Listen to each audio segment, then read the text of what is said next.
Now, due to technical problems, we had to just split this into 2 parts. So this is the part 2. That's not such a bad thing necessarily, because that effectively handled just the introduction. Now I can try and focus on the events that occurred. So let's push on with this. They go in the coach, they go to the mountains, that's all fine. They push on through a path through the mountains until it becomes far too slippery and frosty for it to be able to continue. So they have to get out and press on foot.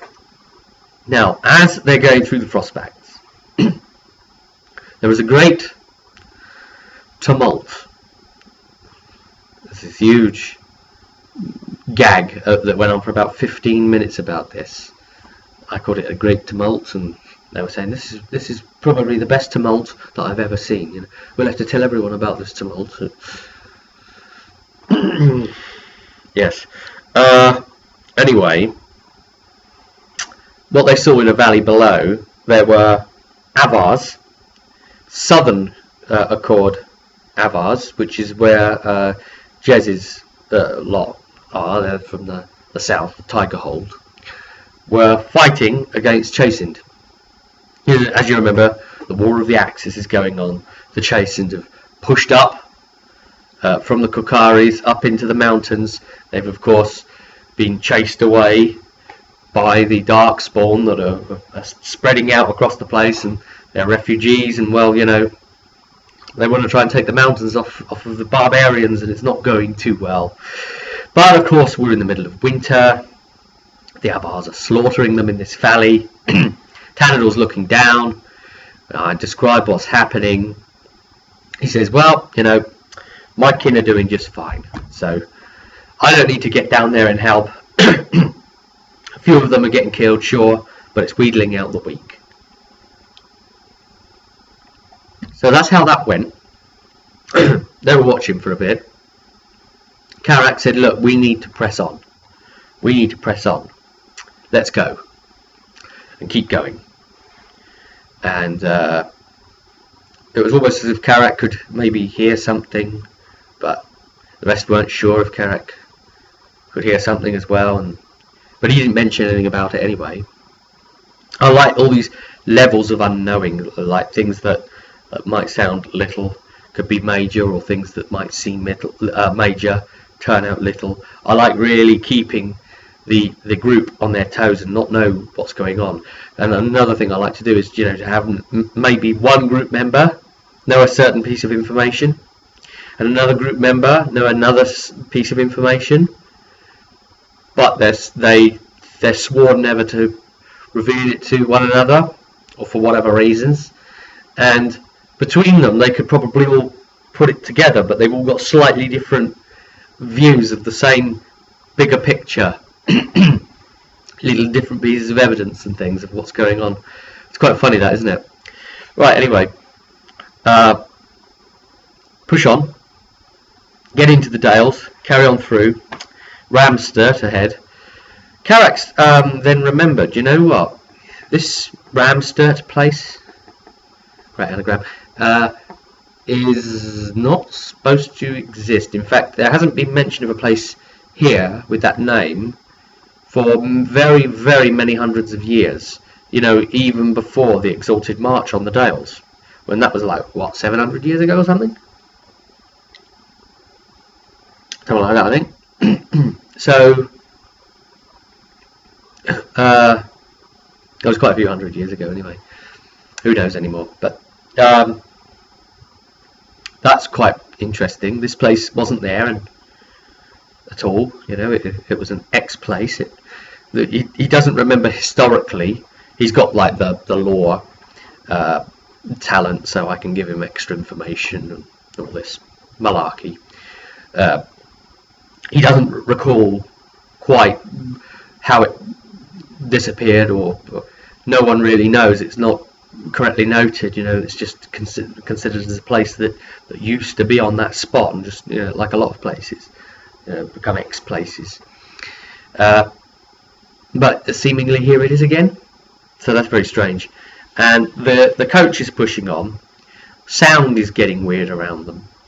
The fogs and mists are closing in. I asked them if they want to sleep the night and camp the night, because it's getting dark, quite dark indeed. It's late, and they don't want to. They want to try and push on in the dark. You know, the mist swirling in around them, and he's trying to do his control weathery type of, not weather weaving, but the other one, the wind, and basically he's making fart gags essentially to try and blow the mist away ahead of the coach, because you know, Karak and Tanador, they're idiots. They are. You just travel with them long enough, and you'll encounter it. Funny idiots, but you know. Anyway, they things get weirder and weirder, and then Amelia's stunned. Oh, of course, I get ahead of myself. They meet Amelia at the coach on the other side of the mountains, because basically Lady Moranti's called in Amelia because this is spot on her area, and this is going to be great for her training as well. And she's managed to get higher ups approval on this to go out specifically in search of this, and this will sort of earn her level 10 badge of honor, if you like, you know, if she completes this. So she'll get her third specialization ability. So anyway, she meets up with the group again, and that's all fine. But at this point, Amelia's feeling really ill. This place is bothering her, and you know, they press forward on again, and then suddenly the driver swerves off the road somewhat, and you hear him sort of whoa like that, and he thinks he's run some woman over. And he jumps out and he looks under the carriage, and there's nothing there, and there's no blood, and the rest of the group check, and that's not good. Now, then they see a familiar face on the road as they push on. They see our dear Dalish elf Deatham Alvar, and he speaks to them about problems coming up, and that he's just left the place up ahead, and it's got a lot of issues going on. And they're all getting the Diablo jokes here at this point, and they were asking, did an old man come out and ask you to sit and listen a while, and this sort of thing. And he said, yes, funnily enough he did, but I hit him in the knackers with my stave, and said, no, you're not roping me into your silly games, and buggered off. And anyway, he was like gave them a little bit of warning and said, look, there's something really unnatural with that place up ahead, and once you start events off, you're not going to be able to stop them. In other words, there's no resting inside. Now, what's the real story with this place? Ramstead, Tristram, an ex-place. Why is it an ex-place? Well, because, get this, it sank into the Fade. That's right, it was a physical place that sank into the Fade. How awful. And where this opening has been made, well, it's managed to reappear. But of course, all the people are now dead, because they've been living in the Fade for all this time, and they died of natural causes, but didn't know they were dead. Don't know they're dead. They're all spirits. And that's creepy as hell at this point. And the group don't quite know this yet, that they're in a place of not real people who are dead but alive. And yeah.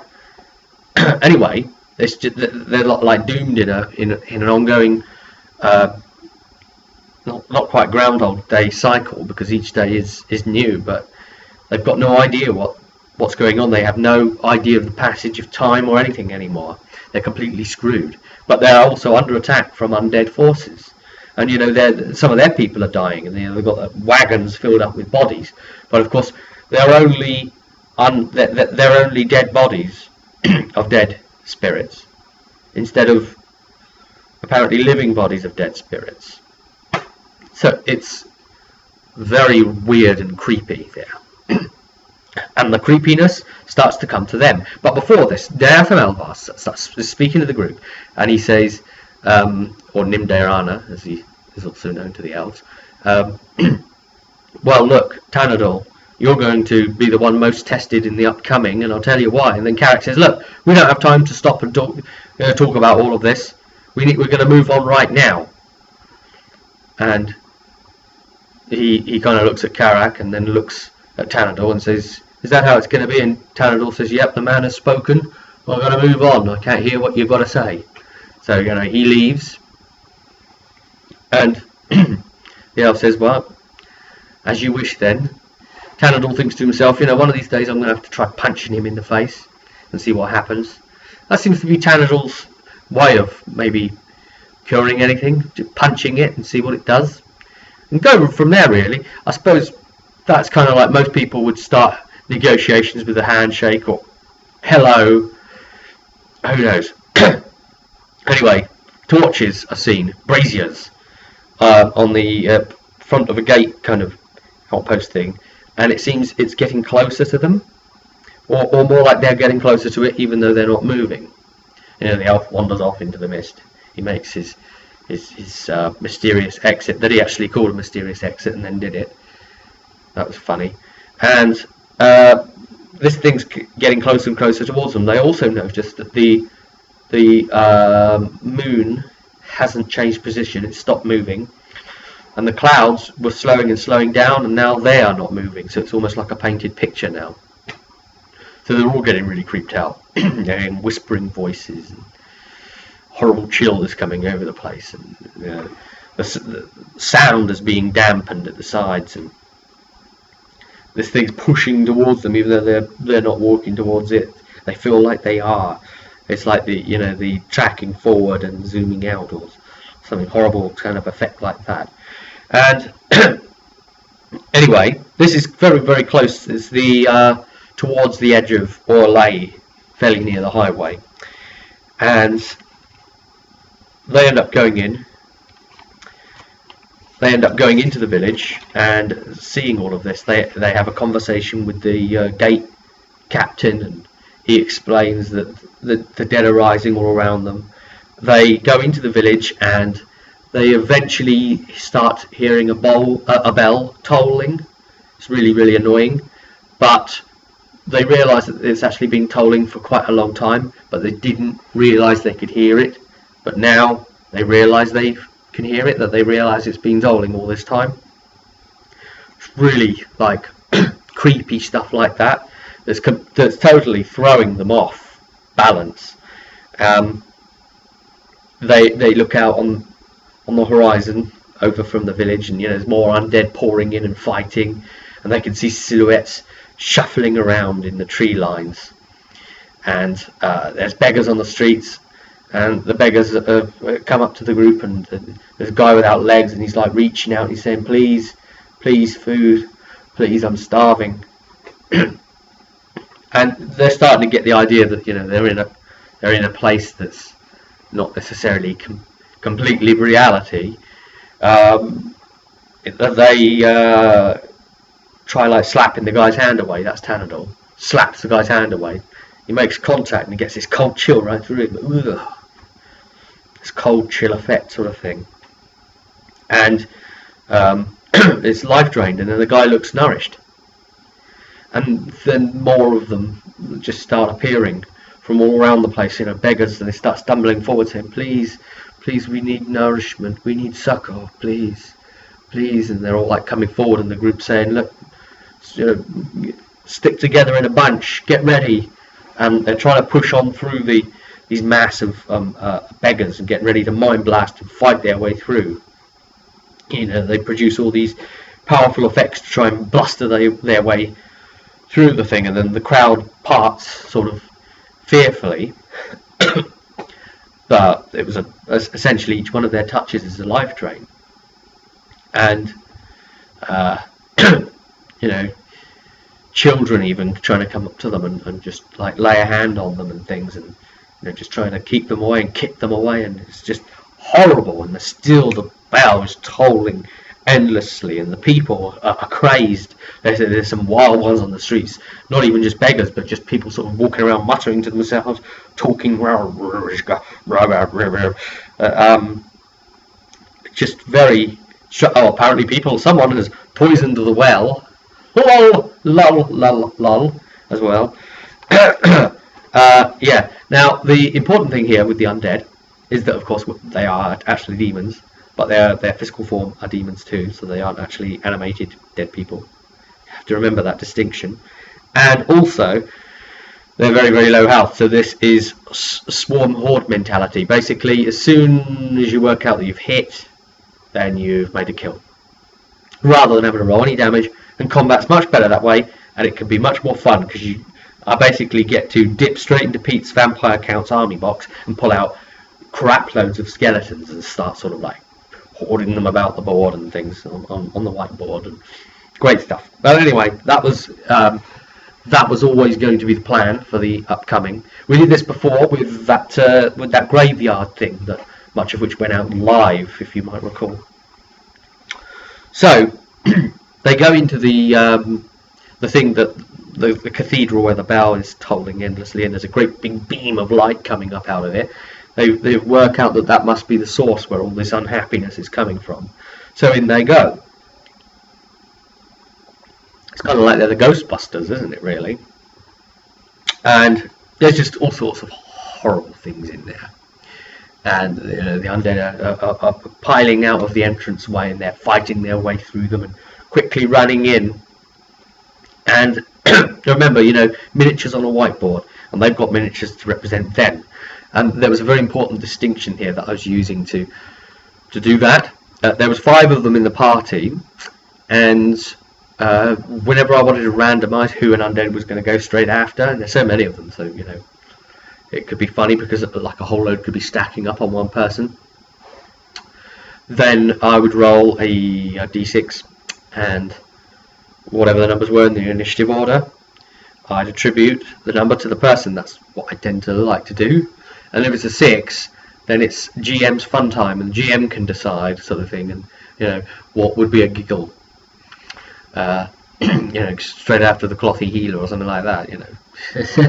Just whatever will amuse the GM at that point in time. So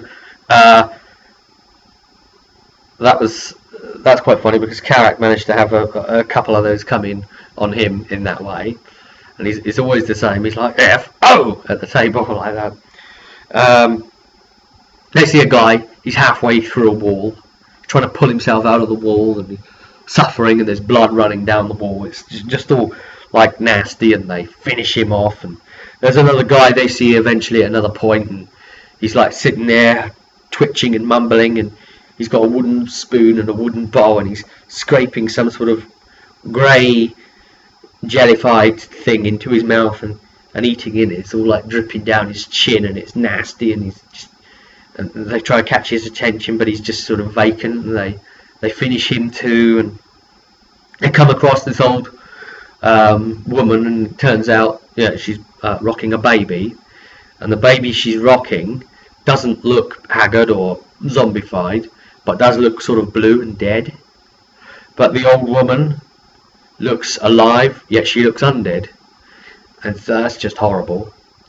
And they finish her off. So they're going around putting all these people down. He could read grief coming from her with his empathy. Karak could. Karak was very much sort of put you down sort of thing like that.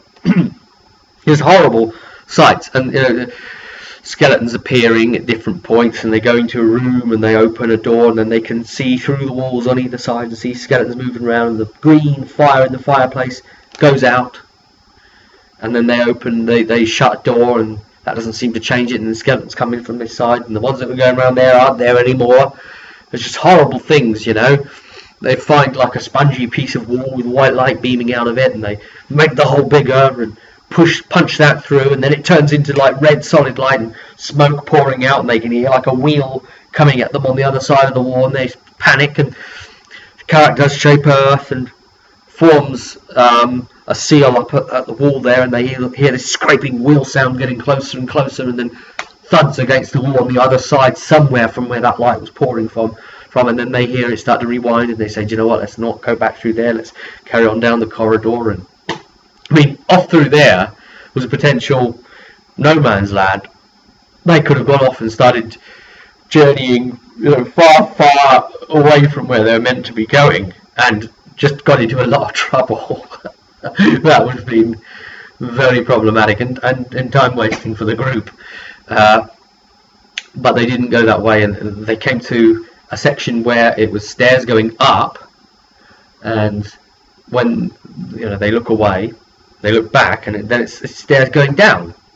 And eventually, then once they look again, and they still don't know what to do, they took their eyes off it and have looked again, and then it's just a slight corridor forward, and then it turns sharply left. So now, by this point, they're really confused, and it goes left and then goes down, and more dead are pouring out at them. Zombie skeletons, they're slaying them. Ash is taking quite a lot of damage at this point, and a particular mechanic is in place. So every time one of these undead in this cathedral hits them, we take note of the fact that it's hit them, and those hits are banked for future use. That's the first boss, the Skeleton King Leoric. I'm using mechanic there. So any stunts as well that they proc against group members, they can turn those stun points into banked points too.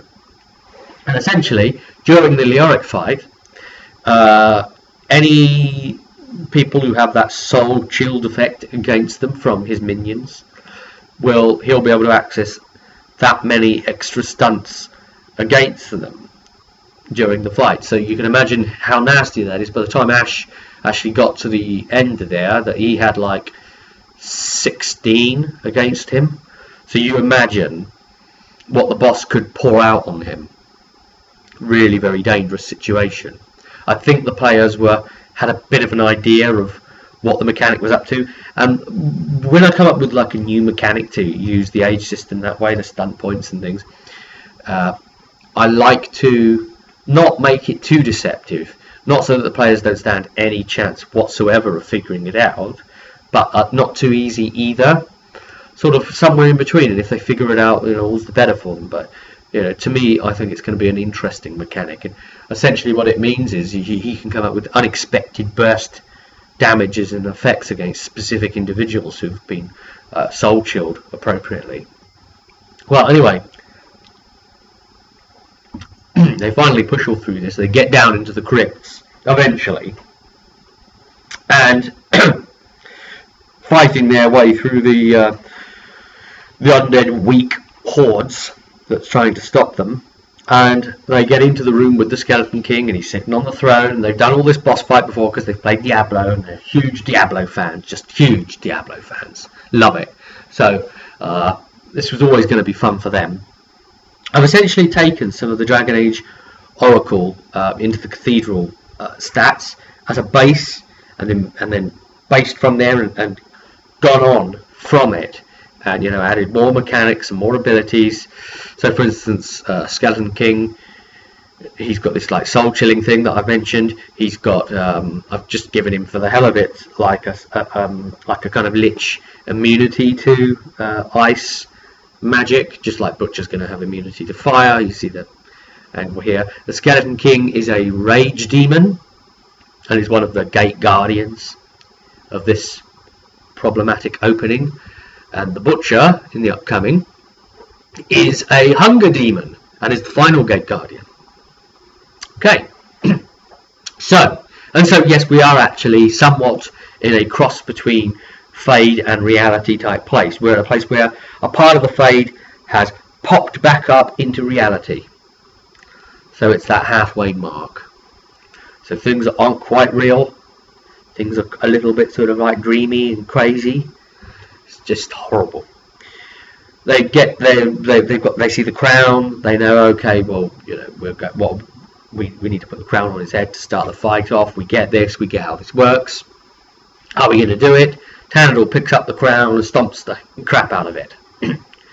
And Amelia or someone then works out, well, I sense really that we need to, we can't cut this body down because his essence isn't in there yet. We need to summon it and then destroy it. So I think we're going to end up having to put the crown on him. Hell, the first instinct that Tanador had was, shall I put the crown on myself? Yeah, I've got one of those groups. Remember, this is the group that finds the God of Madness ceremony room and decides, I'm going to go through all the process, actually. I'm going to light the candles and do this and read the passage from the book, and then some of the giant tentacle-y thing that comes up. Yeah, go on, why not? They're crazy. They're crazy. And the only way you can describe how someone would really do this in real life, aside from the sort of, other than being disassociated because they're only playing characters, which you'd hope the players aren't doing, is to say that they're mental. They're nuts. They're either retarded in some way, or basically have a death wish. Who've gone on so long. But they're idiots. Special kind of idiots, really. And I suppose that's the kind of middle ground to describe it. Anyway, he doesn't put the crown on because he stomps and stomps it. And then he takes the stomped form of the crown, all twisted and nasty, and puts it on the Skeleton King's head. And as soon as it touches the head, it all reforms back up nice, and goes on, and then it all starts empowering, and then he's up suddenly, and a load of ads all come in, summons allies. And the undead start pouring in onto the group, and of course they're still putting the chilling effect in on the group. Now, he can do teleport things. He teleports from one place to a group member randomly and starts attacking them. He can do sweep and cleave attacks and all sort of nasty things like that, hitting multiple group members. So they quickly spread out, and this is great with the whiteboard of miniatures and things, where you can really see their proximity. And it can be handled. The players can literally move themselves for you. You don't have to mess around regulating any of that. And remember, what I also do sometimes with mobs on screen is I'll sometimes give the players control of the HP that the enemies have, and let the players actually, work out how much damage they've done, because they know the armor value of all of them, and so forth. That's another thing I'll sometimes do. But here it's one-shot kills anyway. But even just one hit from them can be disastrous, especially if they get a proc and it's banking more stunt points. But I wasn't banking necessarily completely on Amelia coming along. I was thinking maybe Costello would be coming to this. Maybe he wouldn't be so injured. Maybe. But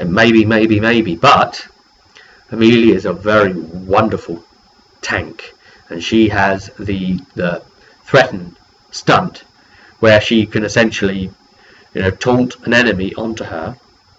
Of course you all have it, but she's particularly good at it. And she decided, I'm not going to let this boss unleash hell on the rest of the group. Laurie had kind of worked out how this mechanic must be working. They decided to try and counter it, and kept adequately taunting the boss onto Amelia. So they brought him down and down and down, and eventually finished him off. And he didn't put out all the damage that he could have, and that's because Amelia kept him controlled. None of the undead had managed to hit Amelia because the defense is too high, and because of that she had nothing banked against her. So ultimately, because he was forced to keep attacking her, and the group just about stayed on top of the ads round after round, all coming in, they managed to bring him down. And essentially Amelia saved their skin there from it being a very different show. I mean, you imagine, like I say, if you'd hit, say, Tanador, and he had like 5 stun points procced there, and let's just say Tanador had something like 11 banked against him, then he could have done like, all right, lethal blow, right, and then I'm going to mighty blow, and I'm going to use all these stunt points all the way up to 11. Essentially on top as well, another 11. So you're saying, okay, well, 16 points of stunts, maybe even allowing him to repeat stunts, maybe like multiples of certain stunts and things like that.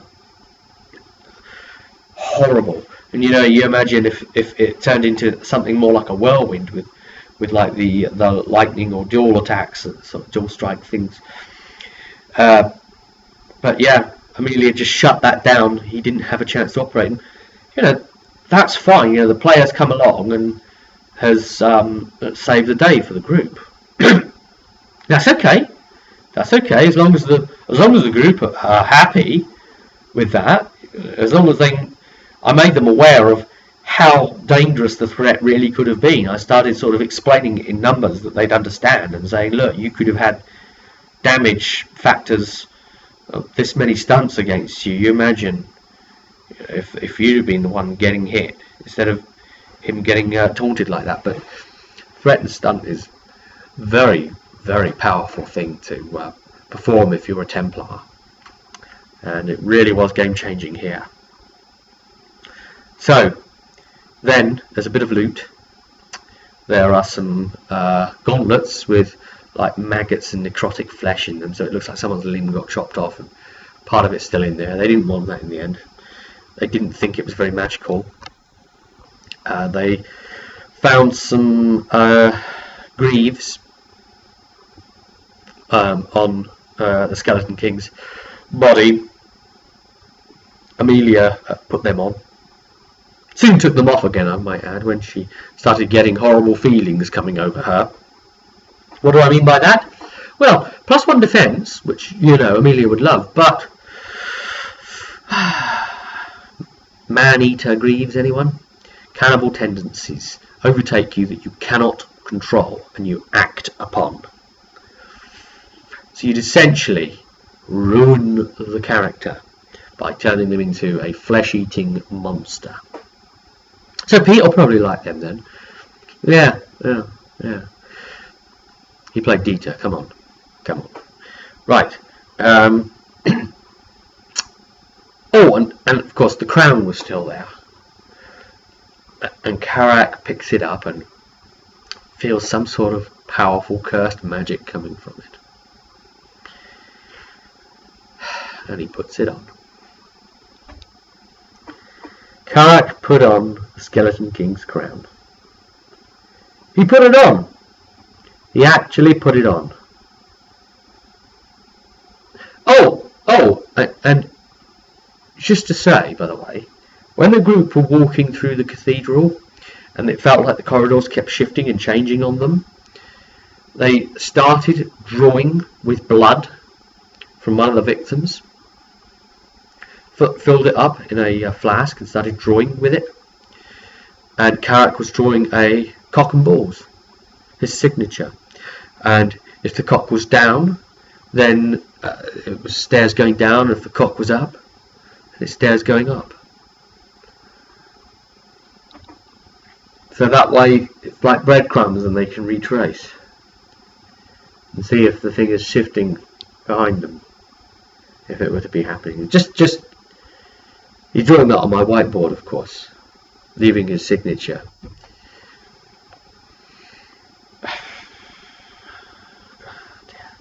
Right, so anyway, Skeleton King down, but the crown won't come off of Karak's head.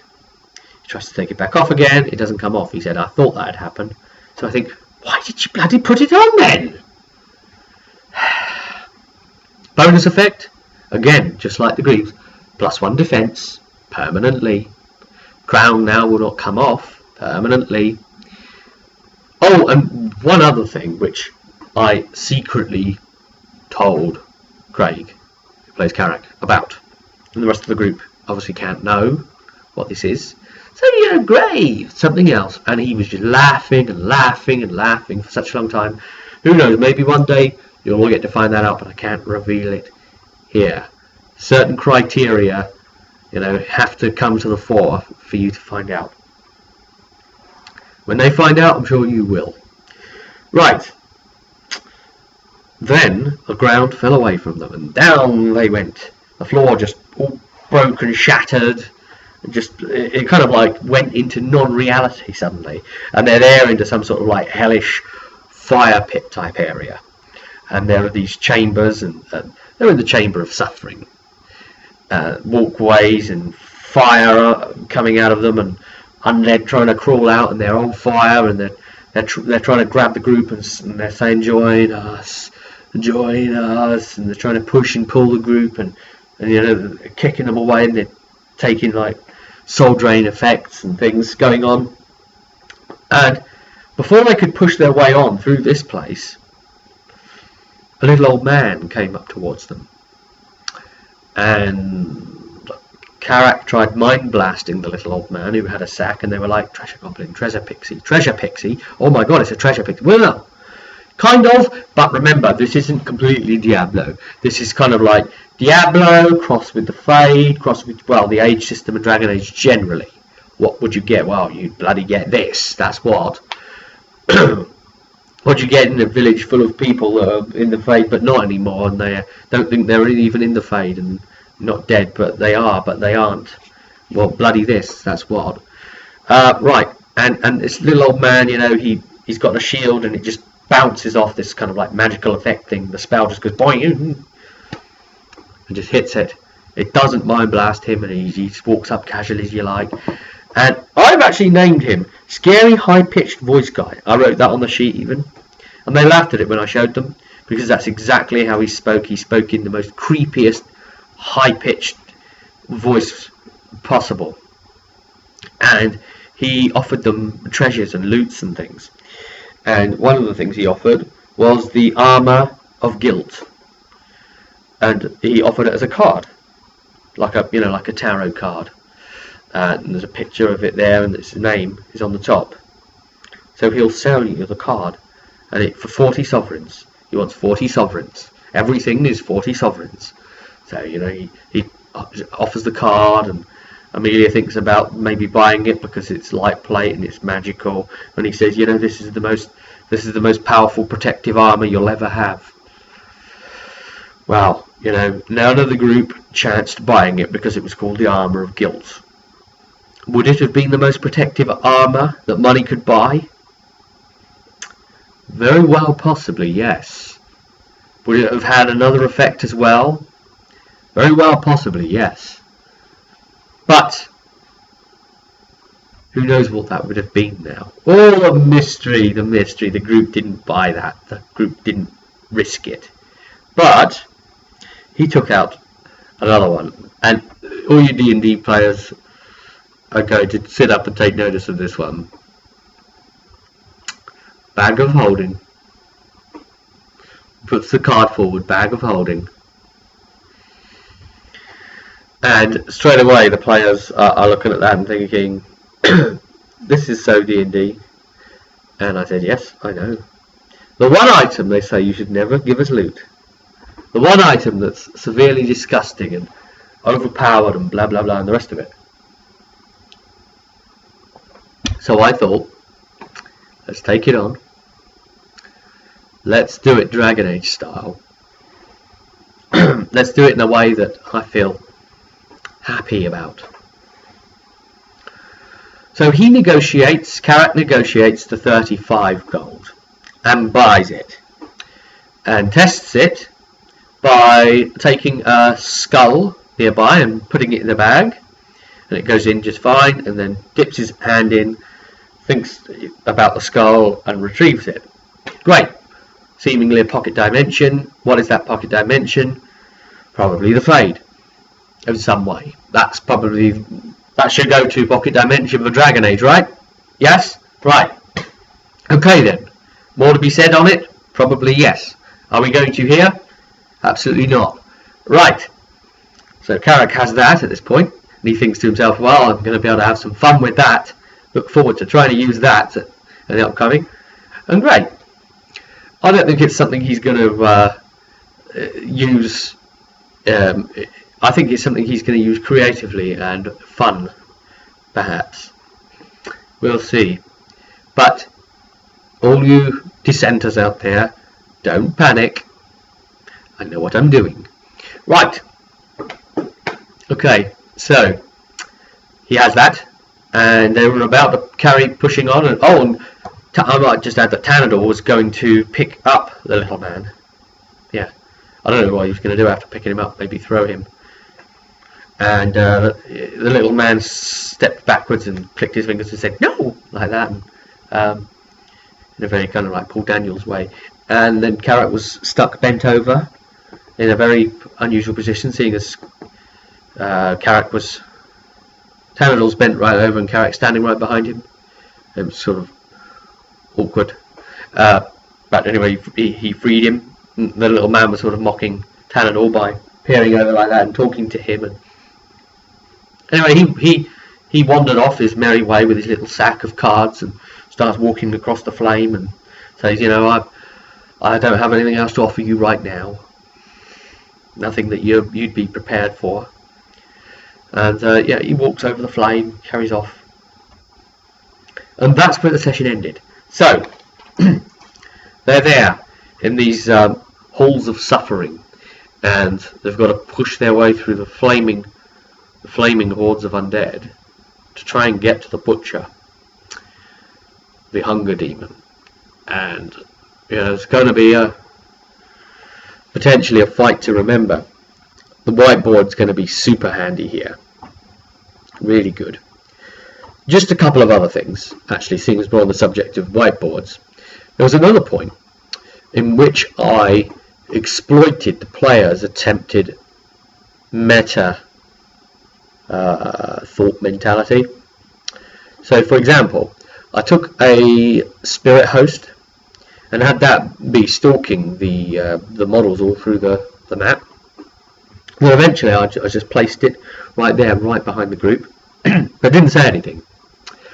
And Carrack comes round, he takes his character, moves it, goes up to the spirit host and says, I could thwack it with whatever magic or something or other.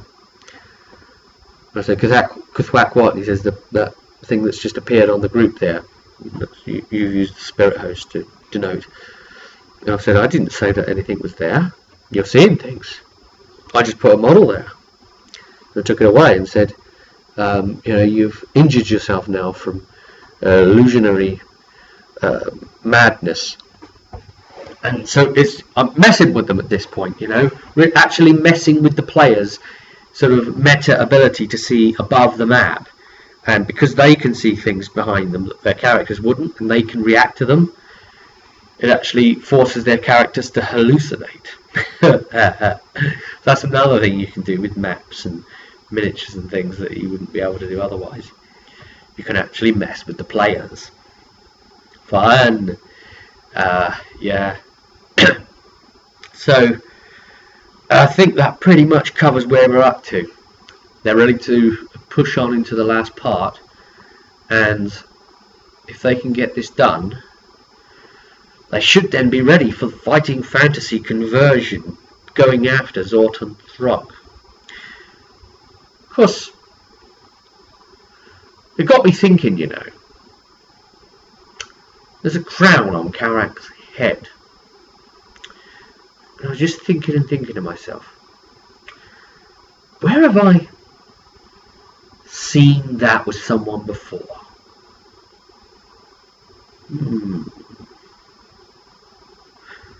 Yes, anyway, enough of that, and I'll see you at the next one.